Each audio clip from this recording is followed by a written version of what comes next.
好，大家好，我係 Mr. Edmund So。咁今日咧就會為大家講解咧 HKCE 2007年數學卷一甲一部分嘅第二條。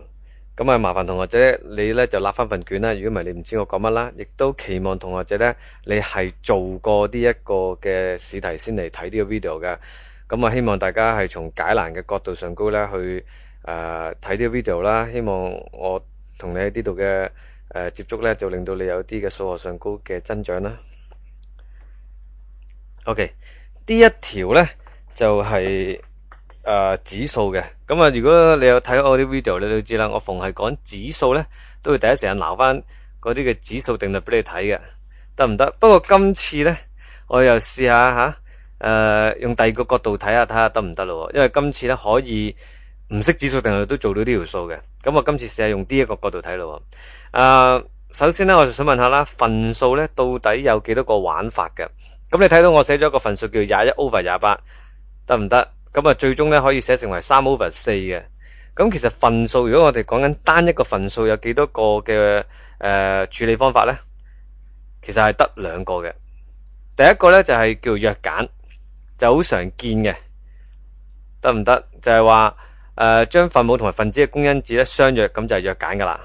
另外一個咧，大家如果有心思睇到我有少少嘅箭嘴喺度提示大家咧，就係21/28行過去3/4咧，其實咧就係將個公因子7咧就約簡咗。咁如果調翻轉睇啦，就係抗分咧就係將分母同埋分子同時間乘一個公因子嘅，即係乘7啦。呢度得唔得 ？OK， 再重複一次咯，份數淨係得兩個玩法，一係就約簡，一係就抗分。冇第三個玩法噶啦。如果我哋講緊單一個嘅份數，好啦，根據呢個原則呢，咁我哋試下諗一諗先啦。咦 ，m 嘅6次方喎，即係幾多個 m 相乘啊？多謝同學仔，係6個 m 相乘。咁 n 嘅9次方呢，亦都多謝大家咁踴躍嗌出嚟啦，就係9個 m 相乘。咁我哋其實呢，有公因子喺度嘅，得唔得？咁我呢，就約揀咗嗰個公因子 m 嘅6次方，得唔得先？OK， 1×m6得唔得？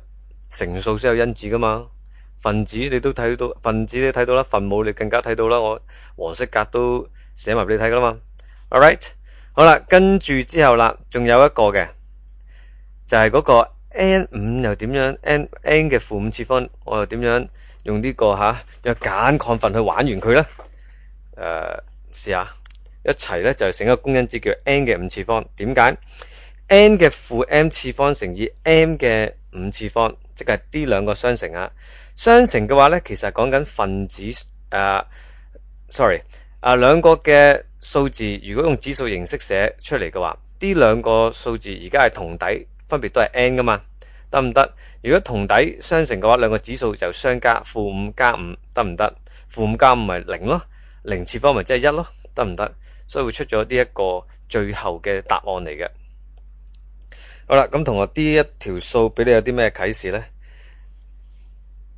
其實數理好得意嘅，好多時候呢，就你唔好淨係跟死書教指數定律，當然就會係咁同你講指數定律嘅嘢啦。但係唔係嗰個角度運用咗指數定律，學咗指數定律，其他嘅知識就唔見咗呢？唔係噶嘛，得唔得？你學咗兩樣嘢嘅時候，你要選擇用邊一個嘅方法會好啲？呢一條如果你俾我解釋呢，我就嘗試玩下約簡，玩下抗分，因為呢可以完全避開指數定律，咁我覺得幾得意，幾好玩。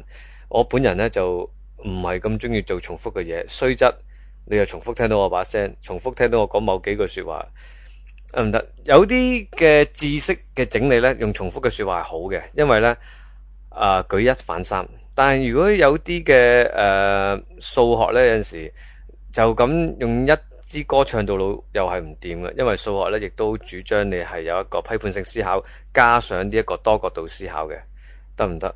咁我希望同學仔會聽完我5年嘅 video 之後呢，係會喺一個嘅多角度思考啊，或者係喺呢一個嘅數理上高會有一個組織到嘅能力啦，你嗰個數學嗰個折射反應啦，聯想能力啦，得唔得？解難嗰個嘅技巧啦。咁啊，希望大家學到嘅啫。咁如果仲有啲乜嘢高見啊，仲有啲乜嘢好嘅點子啊，得意嘅 idea 啊，不妨 send 個 email 嚟同我傾下交談下，甚至乎你 scan 咗一條難題你唔識做，你俾我同你一齊玩下我都冇問題嘅。OK， 好啦，咁啊今日講到呢度咁多先啦，咁啊同咁多位同學仔講聲拜拜啦，再見，拜拜。